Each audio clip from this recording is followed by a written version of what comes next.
Thank God. Well, that little episode didn't last long, so you know what time it is.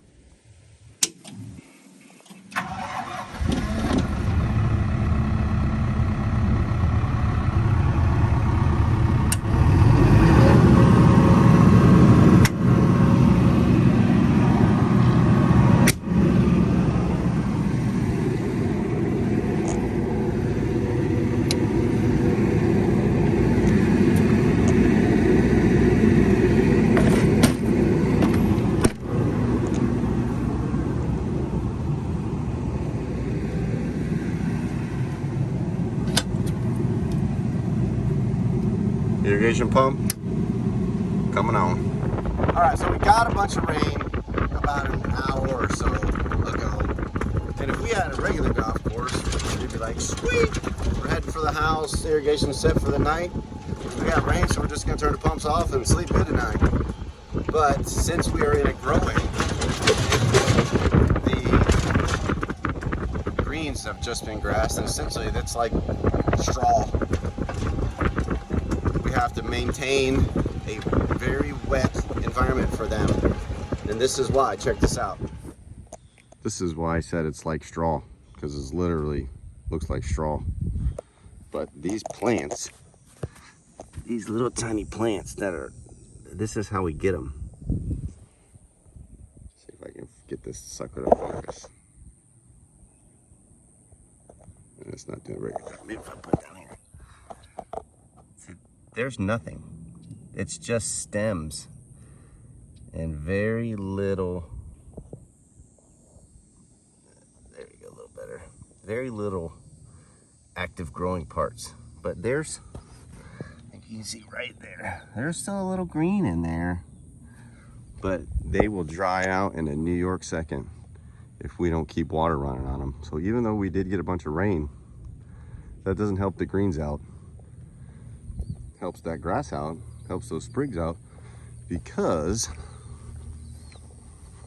the grass obviously is an entire plant. But we take these, we take sod and we throw it down into a machine, and it cuts it into chunks. And because you have the whole plant, it roots very, very quickly. Right, this grass has been down a week, 1 week, 7 days today. So you can see how well it's already done, because it was the entire plant. We just put it on the ground, squished it in there, and the way it went. Straw City over there is wholly dependent on us keeping it nice and wet. Basically growing them, hydroponically.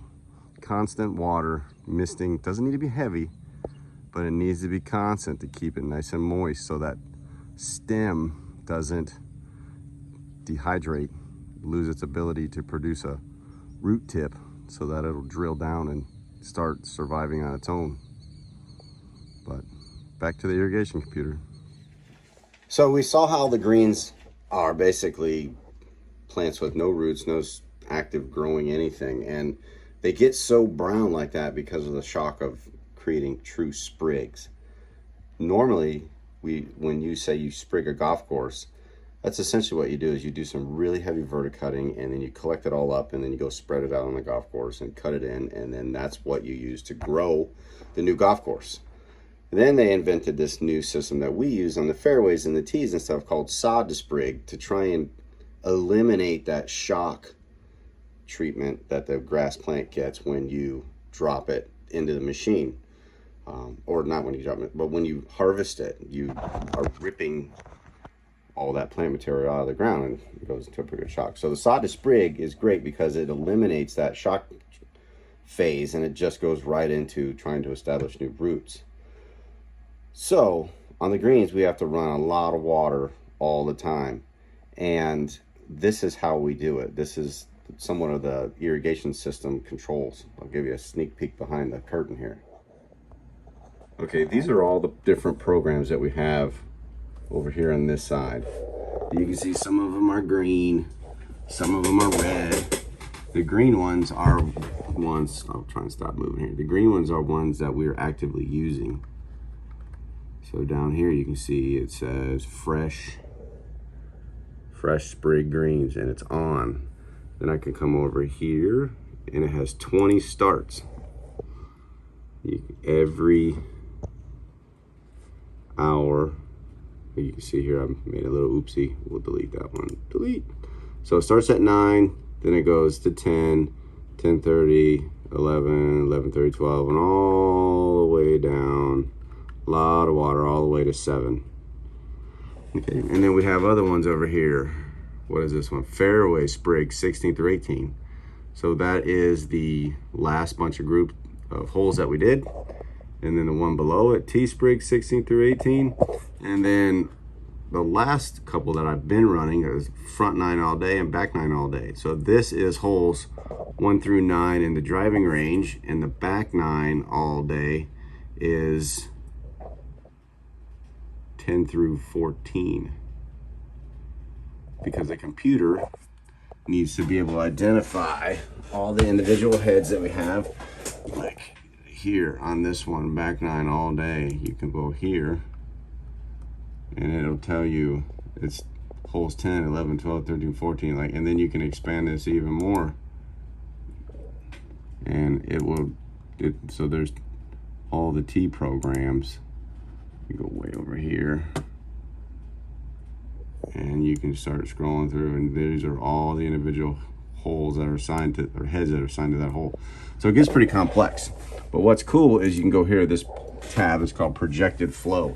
And these are all of the programs that I have currently scheduled to run. So then you just hit Calculate Flow, and the computer is going through and calculating gallons per minute, individual head run times, and you can see these red ones are the green sprigs. So they're banging out every half an hour. This tan one, based upon this legend over here, will tell you that that's 16 through 18. This little turquoise one, that's the T sprigs. So depending on what I want to do, I can go back over here to the water plane, and I can go and we'll turn on oh, it's actually this one. Turn on this one and this one. These are back 9 all day, front 9 all day. And then when we go to Projected Flow and we recalculate that,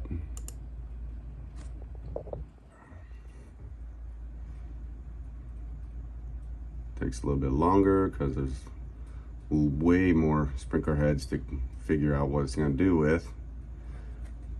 And there you go. Essentially, we're just cranking out water nonstop all day long in all different areas. Each one of these color blocks, again, represents a different section of the golf course that's going to be watering. So that's how we do the irrigation system. But since we got all this rain, I'm going to go back and I'm going to turn everything off except this red stuff, which is the greens. I'm going to download it, fire them off, and we'll just babysit the greens the rest of the day since the golf course is so wet. This is the irrigation master plan that I had designed for the golf course renovation. And what's really cool about this is we can irrigate this whole golf course in about 5 hours at maximum capacity, which is great for a regular golf course. The trick to all this comes when you are in a grow-in. All the normal rules go out of the window because you have to really try and pound water in a real small area really, really fast, because you're not able to just flood that area and then walk away from it. The grass and the ground dries out way too fast.